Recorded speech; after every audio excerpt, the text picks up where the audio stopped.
بسم اللہ الرحمن الرحیم اللهم افتح علينا حکمتک وانشر علينا رحمتک یا ذو الجلال والاکرام۔ تو جی ناظرین، الحمدللہ عز وجل العربیۃ للطالبین المصطفی الثانی ہمارا جاری و ساری ہے، اور آج ہم اس کا سبق نمبر 13 نمبر سبق انشاءاللہ عز وجل پڑھیں گے۔ تو آج کے سبق کے اندر ہم مزید 2 مشقوں کو حل کریں گے، التدریب السابع، اسی طرح التدریب الثامن۔ بہت زبردست اور آسان مشقیں ہیں، اس کے اوپر ہمیں مختلف انداز سے جملوں کی پریکٹس کرنے کا موقع ملے گا۔ تو 7ویں مشق کے اندر بیان کرتے ہیں کہ اجب عن الاسئلۃ علی غرار المثال۔ اس جملے کے اندر غرار لفظ استعمال ہوا ہے، تو یہ مختلف معانی کے لیے آتا ہے۔ مثال کے طور پر ماڈل، پیٹرن، ایگزامپل، فیشن، نمونہ، طرز، مماثل، ٹھیک ہے۔ تو ان میں سے کوئی بھی آپ یہاں پر معنی رکھ کر ترجمہ کریں گے تو یہ آپ کا جو عبارت کا ترجمہ وہ بالکل واضح اور کلیئر ہو جائے گا۔ تو اب ترجمہ کریں، کہتے ہیں کہ عجب عن الاسئلۃ، سوالات کے جواب دیجئے، علی غرار المثالی، مثال کی طرز پر، یعنی آگے جو انہوں نے مثال سوال اور جواب کے اندر جو بیان کیا ہے، تو وہ جو مثال انہوں نے حل کی ہوئی ہے، تو اسی طرز کے مطابق آپ نے آگے کے جو سوالات ہیں تو ان کے جوابات بنانے ہیں۔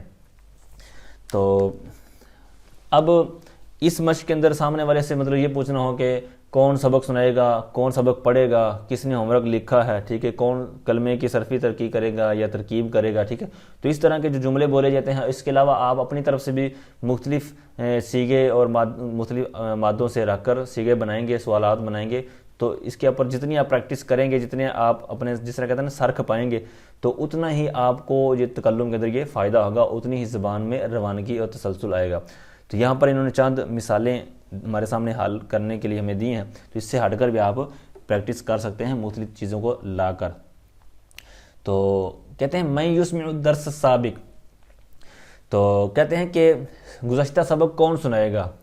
اب جو تکلم ہے تو اس کے اندر جو عبارت ہوتی ہے، جو سوال جواب وغیرہ جو بھی تکلم کی کتابوں کے اندر یہ ہوتا ہے، تو ان کا ہو بہو ترجمہ کرنے کی حاجت نہیں ہوتی، اس کی آلٹرنیٹ ایک تعبیر دینی ہوتی ہے۔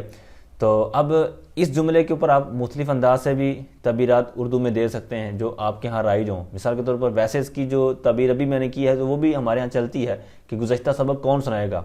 اب اس سے ہٹ کر یہ ہوتا ہے کہ کل والا سبق کون سنائے گا، تو اس کی جگہ پر بھی یہ آپ جملہ استعمال کر سکتے ہیں عربی میں، ٹھیک ہے۔ کل والا سبق کون سنائے گا، پچھلا سبق کون سنائے گا، ٹھیک ہے۔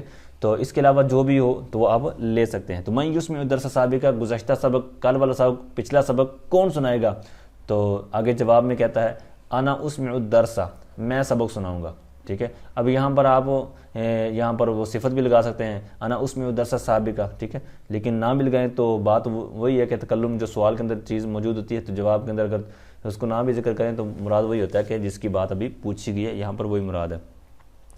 تو آگے بھی سیم سوال ہے، لیکن اس کا انہوں نے ایک اسلوب چینج کیا ہے، تعبیر کو مختلف انداز سے لے کے آئے کہ میں یسمع منکم الدرس۔ اب یہاں پر منکم لگایا ہے، یعنی تم میں سے سبق کون سنائے گا۔ اوپر یہ نہیں تھا کہ تم میں سے، اوپر مترکن سوال تھا کہ گزشتہ سبق کون سنائے گا، لیکن یہاں پر کیا ہے کہ تم میں سے کون سبق سنائے گا، ٹھیک ہے۔ یہاں پر السابق والا لفظ نہیں ہے، ٹھیک ہے۔ تو یہاں پر جو بھی استاد صاحب سوال پوچھنا چاہ رہے ہوں تو ہم عموماً طلبہ کو وہ پتہ ہی ہوتا ہے کہ استاد صاحب کس بارے میں سوال کر رہے ہیں، لیکن یہاں پر ہمیں تعبیرات سکھائی جا رہی ہیں کہ کس انداز میں سامنے والے سے سوال کیا جا سکتا ہے۔ تو یہاں پر دوسرا طریقہ انہوں نے بیان کیا ہے۔ تو اب یہاں پر سیم وہی جواب بھی آ سکتا ہے جو اوپر دیا، یعنی انا اسمع الدرس یا ہوا یسمع الدرس، ٹھیک ہے۔ تو جو بھی آپ لگانا چاہیں وہ بھی آ جائے گا، لیکن اگر اس طرز کا آپ جواب دینا چاہیں تو یہاں پر آپ لگا دیں کہ انا اسمع الدرس، یا منا بھی ساتھ لگا دیں، ٹھیک ہے۔ تو اسی طرح ہوا یسمع الدرس، وہ تو بہرحال جو جس انداز کا جو جواب دینا چاہ رہا ہوگا، یعنی اپنے بارے میں کہے گا تو یعنی پھر وہ کہے گا کہ میں، اگر جمع کا لانا چاہے تو یہ بھی کہہ سکتا ہے کہ نحن نسمع الدرس، ٹھیک ہے، یا پھر ہوا یا یسمع، ٹھیک ہے۔ تو جو بھی آپ لانا چاہیں تو وہ آپ لا سکتے ہیں۔ اچھا، آگے ہے حال تسمع الدرس۔ اب یہاں پر تعبیر اسی انداز کی ہے، لیکن یہاں پر استفہام جس سے کیا جا رہا ہے، یعنی جو ادات میں سے ہے، تو وہ یہاں پر من کی جگہ پر حال لے کے ہیں، ٹھیک ہے، استفہام کے لیے۔ تو حل تسمع الدرس، تو یہاں پر صیغہ بھی چینج کر دیا، یہاں پر سامنے والے سے ڈائریکٹ پوچھا جا رہا ہے کہ کیا آپ سبق سنائیں گے، حال تو اس میں درسا، کیا آپ سبق سنائیں گے، تو وہ آگے سے کہہ دے گا. اگر نعم کے اندر جواب دینا ہے مثبت کے اندر تو وہ بھی ٹھیک ہے، اگر نفی میں دینا تو بھی ٹھیک ہے. ٹھیک ہے، اصل یہ ہے کہ آپ کو ایک جملہ دینا ہے کہ سوال کیا گیا ہے تو آپ اس کا مثبت میں جواب دینا چاہیے تو مثبت میں دے دیں، نفی میں دینا تو نفی میں دے دیں. ٹھیک ہے، تو لا کہہ کے بھی جواب دے سکتے ہیں اور نام کے ساتھ بھی. ٹھیک ہے، تو نعم انا اسمی الدرسا، کیونکہ سامنے والے سے سوال ہوا ہے تو جب وہ اپنے بارے میں جواب دے گا تو وہ واحد متکلم بن جائے گا. اب آگے سوال جو ہے وہ واحد مؤنث کے حساب سے، حال تسمعین الدرسا. ٹھیک ہے، تو یہاں پر بھی سیم وہی ہے، نعم انا اسمی الدرسا. اچھا، من حافظ الدرسا، حافظہ یہ یاد کرنے کے معنی میں ہے، تو مطلب سبق کس نے یاد کیا ہے. تو اب یہ ماضی کے ساتھ سوال ہے تو یہاں پر جواب کے اندر بھی اسی طرح ماضی کا آپ نے انداز اختیار کرنا ہے کہ حفظ تو. ٹھیک ہے، تو اب وہ سامنے والا کہے گا کہ میں، تو اب یہاں پر واحد متکلم کا سیگا حفظ الدرسا بکل تاکید. اب یہاں پر بکل تاکید یا بجید یا جو بھی آپ جو تحسین کے لیے الفاظ آتے ہیں تو آپ لا سکتے ہیں.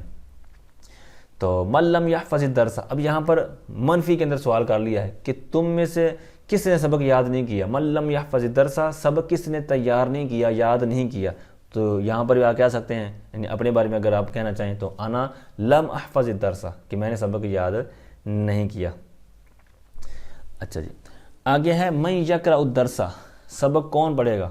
ٹھیک ہے، تو آگے آپ کہہ دیں کہ انا بکل تاکید، یعنی یہاں پر آپ فعل کو حذف بھی کر سکتے ہیں، انا اقرأ بکل تاکید یہ بھی ٹھیک ہے، اور انا بکل تاکید کہنے تو یہ بھی ٹھیک ہے. ٹھیک ہے، کہ سامنے والے کو پتہ چل جائے گا کہ یہ کیا کہنا چاہ رہا ہے. تو انا بکل تاکید کہیں گے تو یہاں پر بھی وہی اس کو سامنے سوال کرنے والے کو پتہ چل جائے گا کہ یہاں پر جو میں نے چیز کا سوال کیا ہے تو یہ اسی کی طرف اشارہ کر رہا ہے کہ انا بکل تاکید مطلب مجھے سبق، میں سبق پڑھوں گا. ٹھیک ہے، من یقرأ الدرس، سبق کون پڑھے گا. ٹھیک ہے، تو وہ کہے گا میں پڑھتا ہوں. اچھا، اب یہاں پر انہوں نے باب چینج کیا ہے اگلے سوال کے اندر، من یقرأ الدرس، تو اوپر تھا یقرأ پڑھنے کے معنی میں، یقرأ مطلب بائی فعل پر لے کے پڑھانے کے معنی میں، تو سبق کون پڑھائے گا. تو یہاں پر بھی آپ وہی اسلوب اختیار کریں جواب کے اندر، انا بکل تاکید. ٹھیک ہے، یا انا اقرأ بکل تاکید. تو ساتھ میں اگر پورا سوال کا اسلوب اختیار کرنا ہے تو یہ بھی ہو سکتا ہے کہ انا اقرأ الدرس بکل تاکید. ٹھیک ہے، تو مختلف انداز سے آپ کو پتہ ہونا چاہیے کہ اس کے جواب کس کس انداز میں آ سکتے ہیں. ٹھیک ہے، تو ان میں سے پھر آپ کوئی بھی لا سکتے ہیں، جس طرح کہ میں نے ابھی 3 طرز کے یہاں پر سوال کے اندر جواب دیے. آگے کہتے ہیں من لم یکتب الدرس، کس نے سبق نہیں لکھا، کس نے سبق تحریر نہیں کیا. تو جواب میں کہتا ہے کہ انا لم اکتب الدرس، میں نے سبق نہیں لکھا، میں نے سبق تحریر نہیں کیا. تو آگے کہتے ہیں من کتب الواجب، کس نے ہوم ورک نہیں لکھا. یہاں پر بھی وہ چیز ہے جو اوپر والے سوال کے اندر، یعنی تعبیر مراد وہی ہے لیکن یہاں پر ایک اور اسلوب اختیار کیا ہے، یعنی من کاتب الواجب لکھا ہے اور اوپر تھا من لم یکتب الدرس. تو مراد وہی ہے کہ جو کام ملتا ہے تو اس کو لکھنے کے حوالے سے سوال ہو رہا ہے. تو کس نے ہوم ورک نہیں، کس نے ہوم ورک لکھا ہے، یہاں پر مثبت کے اندر سوال ہے. تو آگے کیا دیں گے انا بکل تاکید، مطلب یہ ہے کہ انا کتبت انا یا انا کتبت بکل تاکید. اچھا، آگے بہت زبردست 2 سوال ہیں کہ من یحلل هذه الکلمۃ صرفیا. تو اس کی تعبیر یہ میرے خیال میں پہلے بھی گزری ہے کہ اس کلمے کی صرفی تحقیق کون کرے گا. ٹھیک ہے، ویسے تو حل کرنے کے معنی میں یحلل کون حل کرے گا، تو مراد وہی جو ہمارے ہاں درسیات کے اندر اصطلاح استعمال ہوتی ہے کہ کلمے کی صرفی تحقیق کرنا. ٹھیک ہے، اس کے اندر پھر صرف کے اوپر مطلب پورا جس طرح سیگا اگر اس کو پوری چیزیں بیان کی جاتی ہیں، سہ اقسام، شش اقسام، ٹھیک ہے، وہ ساری چیزیں، تو یہاں پر بھی اسی معنی میں ہے کہ اس کلمے کی صرفی تحقیق کون کرے گا. تو پھر وہ ساری آپ نے چیزیں بیان کریں جو ایک سیگا مکمل بیان کیا جاتا ہے. تو بہرحال یہاں تو مراد وہ ہے، لیکن یہاں پر آگے جواب میں ہم نے یہ کہنا ہے کہ کون جواب دے گا یا نہیں دے گا. تو انا بکل تاکید. ٹھیک ہے، تو یہاں پر یا یوں بھی کہہ سکتے ہیں انا احلل هذه الکلمۃ صرفیا بکل تاکید، یعنی وہ پورا سوال کا انداز جو ہے وہ جواب کے اندر آپ اختیار کر سکتے ہیں. اچھا، آگے من یعرب هذه الجملۃ. تو من یعرب، جس طرح اوپر ایک باقاعدہ صرف کے اندر جو اصطلاح استعمال ہوتی ہے، جس طرح ابھی میں نے ذکر کیا، تو یہاں پر نحو کے اندر جو ایک جملے کی ترکیب کی جاتی ہے، فعل فاعل مفعول وغیرہ ملا کر جو جملہ اسمیہ جملہ فعلیہ وغیرہ بنایا جاتا ہے، تو یہاں پر اس کے لیے لفظ استعمال ہوگا یعرب. جس طرح اعراب القرآن، یہ مطلب کتاب بھی ہے اور اس کی اپلیکیشنز بھی آپ ڈاؤن لوڈ کر سکتے ہیں. تو وہاں پر آپ مطلب پورا قرآن پاک آپ کو ملے گا اپلیکیشن کے اندر، اور ساتھ میں ہر آیت کے تحت پھر آپشن ہوگا کہ وہاں پر اعراب والی عبارت مطلب آپ ٹچ کریں گے تو وہاں پر اس عبارت کی اس آیت کی پوری نیچے ترکیب بیان کی گئی ہوگی، ٹھیک ہے۔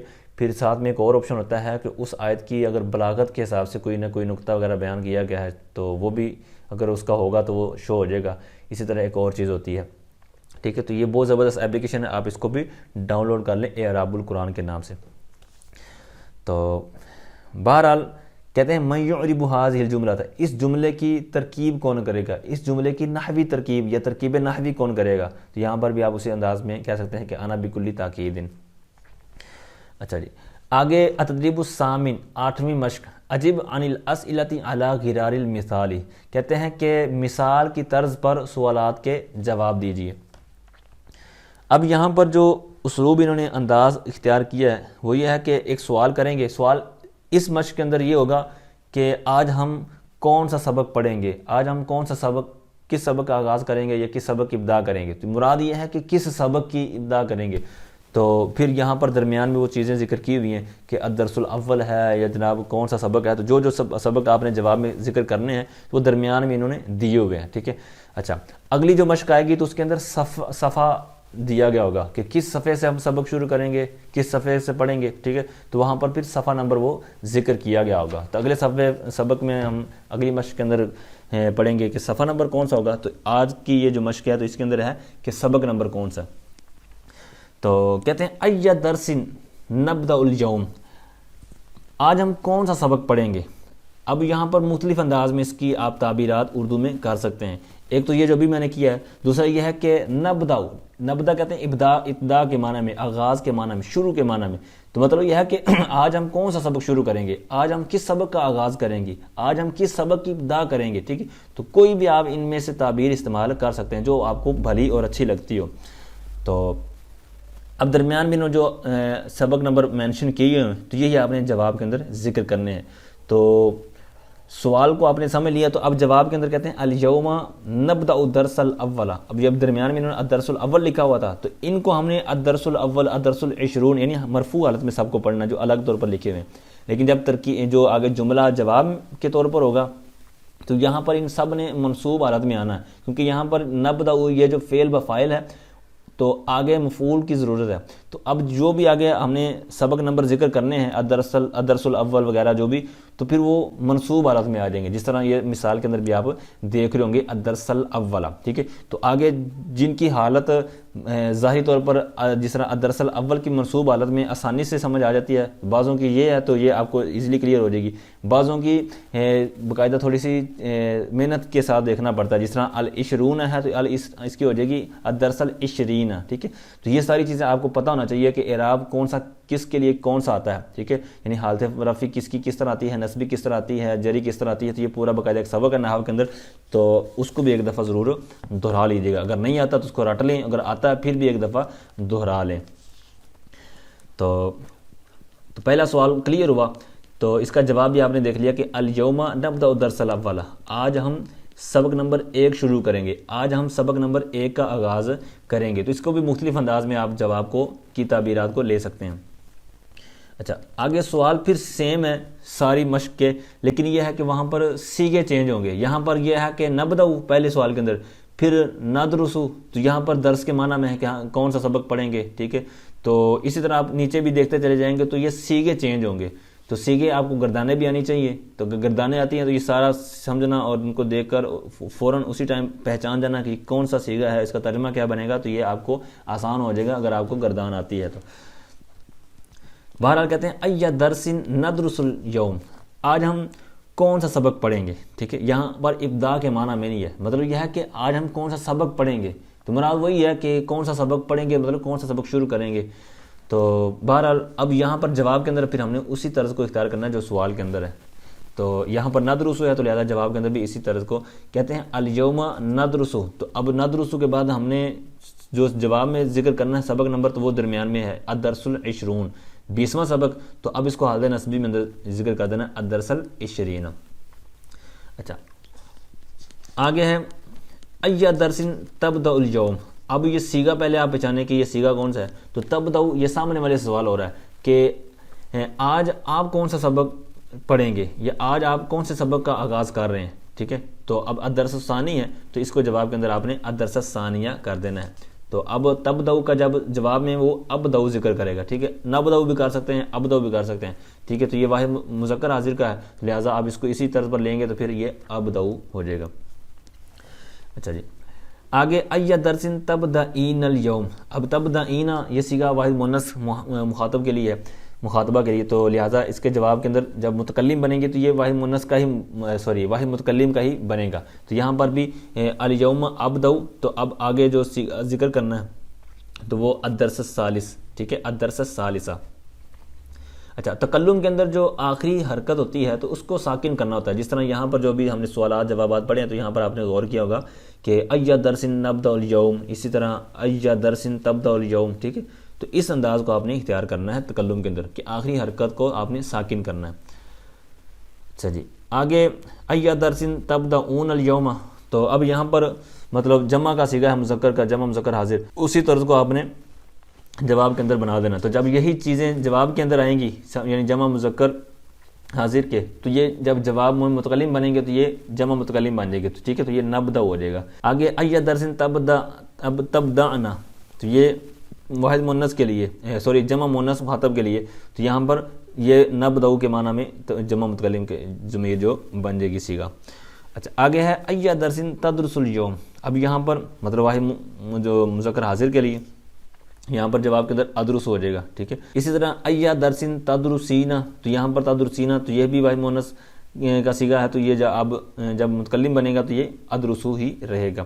اچھا, ای درس تدرسون الیوم, تو یہاں پر جمع مذکر مخاطب کے لیے تو لہٰذا یہ ندرسو بن جائے گا. تدرسنا, تو یہ بھی ندرسو بن جائے گا متکلم کے اندر, ٹھیک ہے. اچھا, آگے ہے ای درس تقرأ الیوم, کہ آج آپ کون سا سبق پڑھیں گے, ٹھیک ہے. تو الدرس العاشر یعنی 10واں سبق ہے, تو تقرأ ہے تو یہ جواب میں اقرأ بن جائے گا واحد متکلم. تو یہ میں اختصاراً عرض کر رہا ہوں, امید کرتا ہوں یہ ساری چیزیں آپ کلیئر کر رہے ہوں گے, آپ کو سمجھ آ رہی ہوگی. آخر میں ای درس تقرئین الیوم, تو اب یہاں پر واحد مؤنث کا صیغہ ہے, تو یہ جواب کے اندر جب متکلم بنیں گی تو یہ پھر اقرأ ہی اس کے جواب کے اندر آئے گا.